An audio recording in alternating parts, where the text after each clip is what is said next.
سنين وانا بسمعك ولا عمري فكرت اخدعك، ما لقيتش جرح بيوجعك ولا قلب عز عليك، وعايزني تاني اصدقك واسيب حياتك تسرقك، شيء مستحيل ان اعشقك او حتى افكر فيك. والله انا قلبي جليت عليك وبكل بساطة لعبت بيه، وعايزني ارجع دلوقتي دي لحياتي معاك.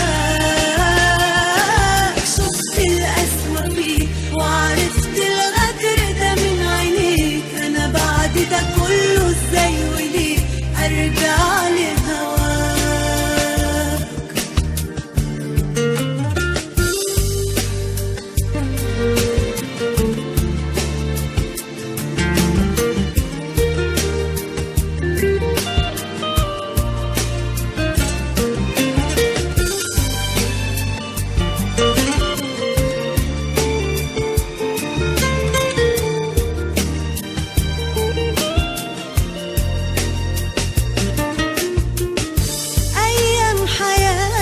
كلها بوهم في روحي واقول لها انك اكيد محتاج لها، كدبت كل ده ليه؟